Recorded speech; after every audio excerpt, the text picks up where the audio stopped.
It's a vlog, it's not like a professional install video. Again, I always have to make that disclosure.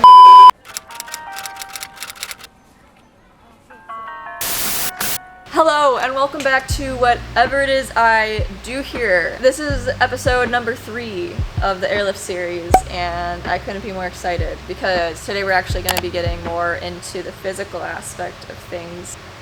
Take that as you want.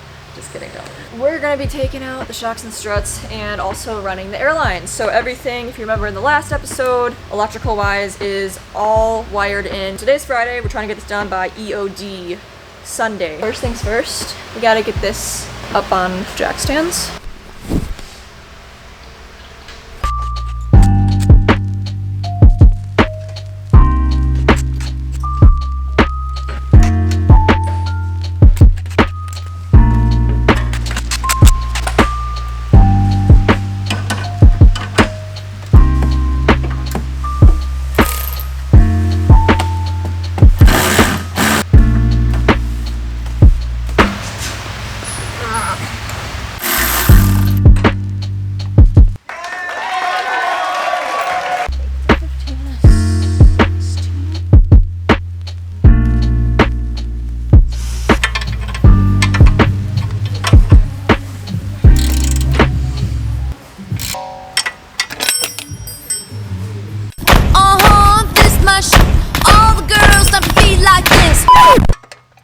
This is a 15.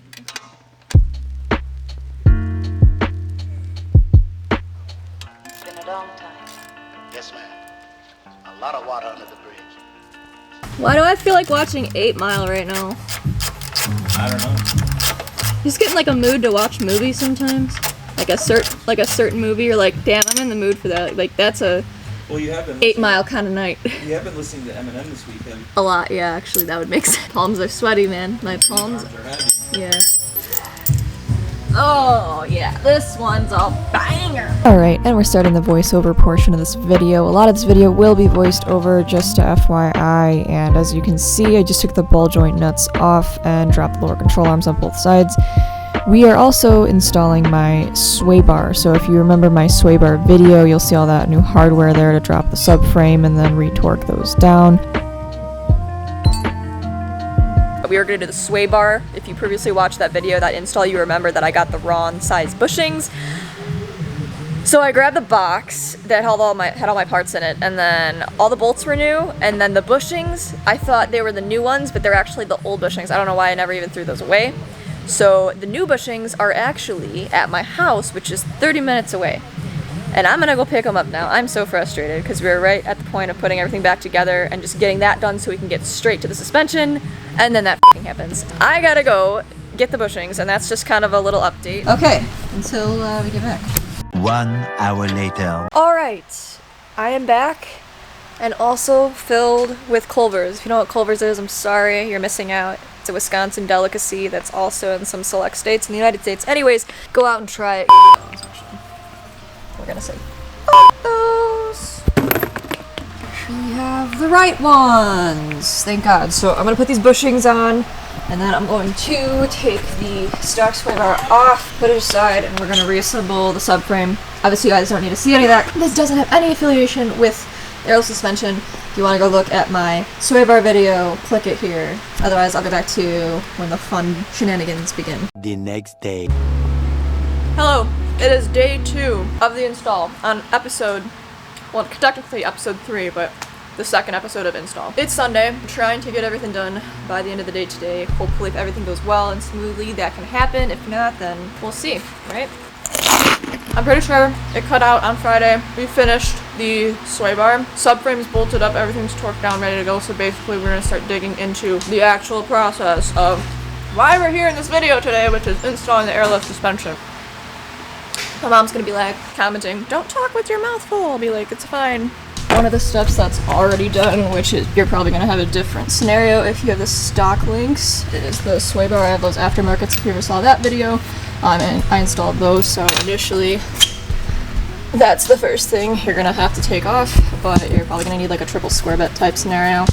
and then counterwork it. These I just had locking nuts, which I actually probably need to get some new ones because they're toast, and I should have done that beforehand, but I didn't, so we'll just work with it. And we're back to voiceover. So as you can see, we are now disassembling everything for the front struts. You'll need a triple square bit, and then to also counterwork it on the other side to get that pinch bolt out. I apologize, I am not going to be very helpful as far as what the sizes are in this video. In the meantime, Matt actually started putting the leader lines into the front struts. Don't forget to put that Teflon tape on the threads, of course. If you put it all the way, it'll rub the body. So you put it, I would either leave it in the center or move it back, like, so this bolt is like here. Okay. Basically going for 2 degrees of camber up right here. I'd rather not pull it down again just to f***ing... Yeah. Alright, so as you can see, we're starting on the driver front strut right now, working on getting that out. Currently taking the pinch bolt out of the knuckle so that we can start wiggling that strut loose. Ta-da! Alright, so right now you can see me taking a floor jack and a 2x4 just to try to pry the strut out of the knuckle itself. So you can see it's just kind of on that lower cupping portion of the strut. And right now we are just using the separator. If I will bring the camera around, there it is. So you can see just to spread it to make it a little bit easier to wiggle loose. This is actually the side that gave us some trouble. The other, we did not have to take the axle nut off. We tried everything in our power to not do that, but it just wasn't worth messing with. So you'll see Tyler here momentarily taking the axle nut off just to make things easier for disassembly.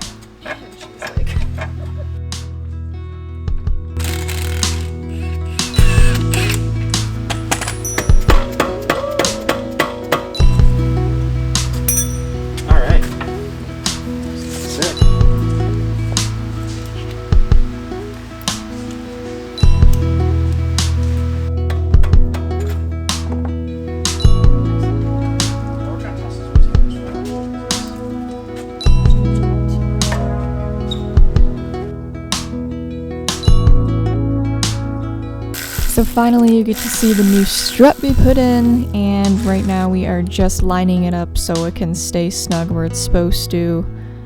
Pretty exciting. She looks so fresh and so clean. So then matching up the end of the strut with the knuckle again, you can see there's anti-seize on the end of it, obviously just as a preventative for next time, so it's not that much of a pain in the ass, and just for easily sliding inside. That's what she said. So right there you see the leader line going through that grommet in the wheel well. So that's going to go right into the engine bay, and later on you'll see us connect the one of the main air lines to that front strut. And here I am putting the ball joint nuts back on. You'll see that one of them is a nut, and then the 2 other ones are just a modified version of what I did to compensate for the snapped ball joint bolts I once broke. So that's why you're seeing me awkwardly counterwork a nut and bolt together, because I'm not going to buy a whole new ball joint. And here's the exciting part. We're starting to run the lines, just kind of get a feel and lengthen them out to where we want them to be.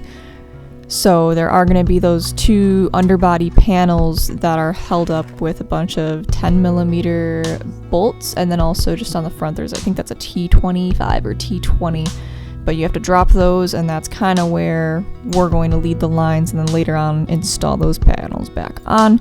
Right now we are just assembling and getting ready for the rear shocks. You can see, actually this is something that was filmed when I was on my way to grab everyone Culver's, because I bought them lunch and they were so kind as to record for me. He's putting one of the fittings in, again with the Teflon tape. Make sure they sound the threads.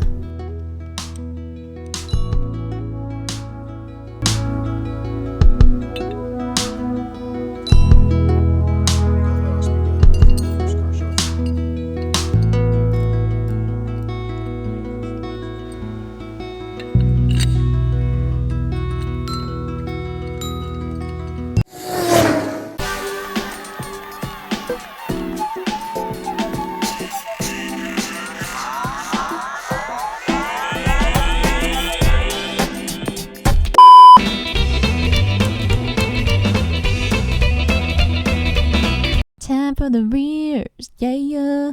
Alright, you guessed it, right now we are starting on the rear suspension assembly. So we're starting on the passenger rear. It's going to be a little bit different from the driver's side, but just bear with me, you'll see why.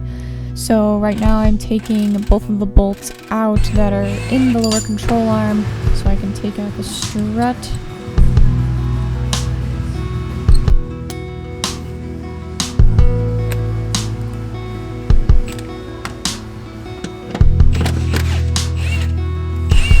Alright, so right now we're working on getting that rear lowering spring in, or out, what am I saying? Jeez, I can't think. Literally, it's 10:57 on a Friday night right now. I'm recording this in my room alone, so yeah.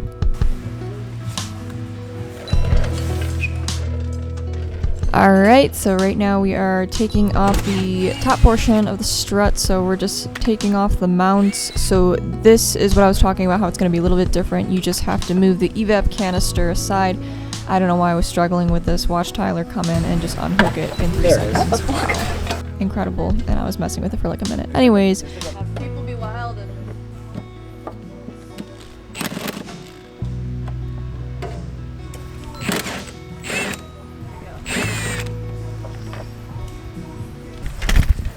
what the f was I recording this whole time? This is out now.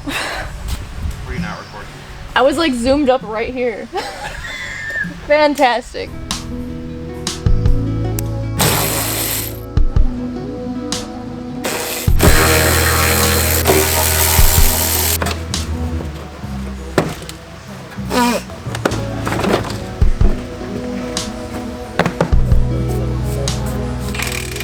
And then right now we're just doing the same thing to the other side. This side's going to be a little bit easier just because you don't have to work around the evap canister. You can just straight up take off the mounts. They're pretty accessible. And here comes the lowering spring. I can't hold this note this long. Come on, bitch, hurry. Okay, there we go.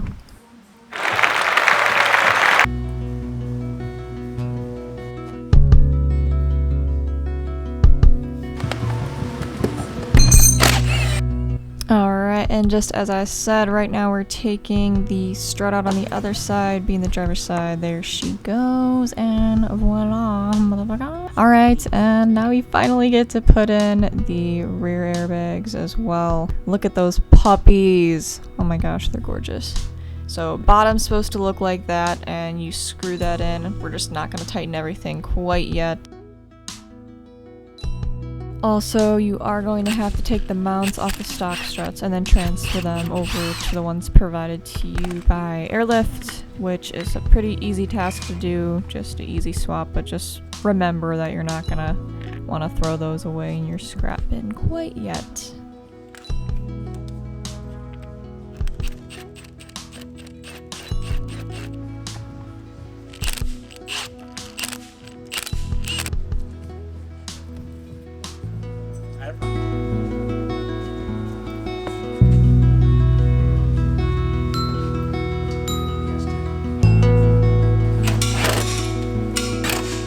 Alright, so this is another point where I was kind of struggling.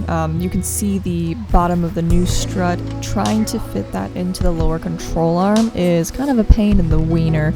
So, as you can see, you're trying to line it up with the hole, but it's just being a brand new strut, it doesn't really want to line up as easily as you'd like it to. So you can see us, we're actually going to be messing around with it for a little bit. Tyler's going to be coming over and finishing it off because I gave up on that side, but then I actually got to do the passenger rear and I succeeded in that within 15 minutes, so learning and growing. Here, I'll like... You got it. I feel like there's like no good spot to even do this. Like this, and you hit this on the hammer, so like you have it's using something to push it.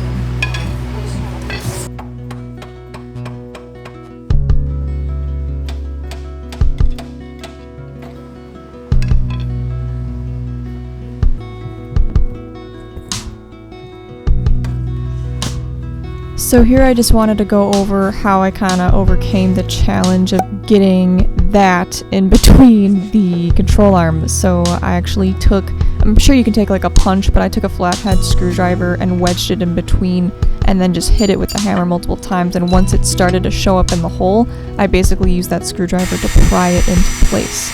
Sorry, I tried to talk real fast. Now we're on to drilling holes in my trunk. I'm trying my hardest out here, guys. I'm sorry.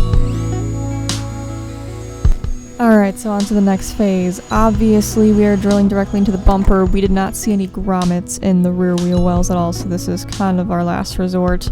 Had to kind of navigate where the hull X was and made sure that that was not being hit. Also, that is my headlight adjuster. Make sure you disconnect that before going any further. That's pretty important so you don't damage that. It's expensive. So one of my favorite things we did with the trunk setup was leave the rear carpet in and then just make those slices to access the portion where we're going to put the lines through. Instead of having that bare metal, I just think it looks so much better and a lot more clean than it would without the carpet. And as you can see, we gradually tried drilling the holes carefully. Obviously you don't want to start too big, and putting those grommets through, very, very important. You know, you don't want your lines rubbing on bare metal and eventually wearing through, so those grommets were a pain in the wiener. Once again, everything's a pain in the dick. Sorry. Leading the lines to the front of the engine bay, all the way up to, as you can see, that braided stainless steel line there is what we fed through the grommet in the front wheel well in the first place. I'm sorry the camera is really shaky there, but you can see they just quick connect and booyah, we've got air. Obviously, before slapping everything back together, we want to get the power going just to make sure everything's good and air's up. Compressors are working fine. And we're ready to roll, literally. Alright, so I wanted to do this with the controller here. I wanted to flip it on its side because that's how I want to mount it. So you basically just take the two screws out of the back. Once you have those out, you'll be able to just slap the pad out, flip it horizontally, and then screw it back in, and then there's a setting once you have power to the controller where you can actually have it so the screen is horizontal instead of vertical. So here we're playing a really dangerous but very necessary game. I was super nervous when he was doing this the whole time, but basically we are taking a heat gun and then smacking the inner portion of the fender so it bends inward, because if that sticks out, you can see I'm very enthused, then you can potentially grip onto your rim once you're aired out of the way, and then obviously give you what they call bacon fenders. So that's just a preventative. I was very nervous that whole process, but look at how good she's looking. We're almost there.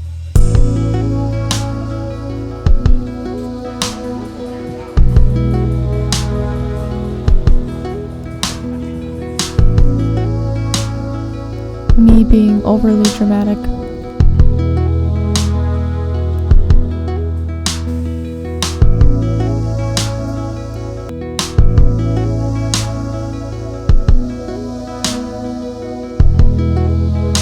Alright, you saw the end results of this lengthy ass video, and I apologize, this is going to be voiced over quite a bit. That is it as far as the install goes. The only thing I really have to do now, I think they said the right rear was sitting a little bit too high, so basically just adjusting them like a coilover with a coilover wrench is all we really have to do left. But basically she's bagged. I just spit, did you see that? She's bagged. It's good to go. And it's right in time for Utterly Euro. If you don't remember that video from last year, it's gonna be right in the corner. Again, thank you for bearing with me. I tried my absolute best to get like the best angles. It's a vlog, it's not like a professional install video. Again, I always have to make that disclosure. And Klinger's here too. So thank you so much for watching. Please be sure to like, comment, subscribe. All the stuff with the things and the stuff. Meme of the week is gonna be right in front of Klinger.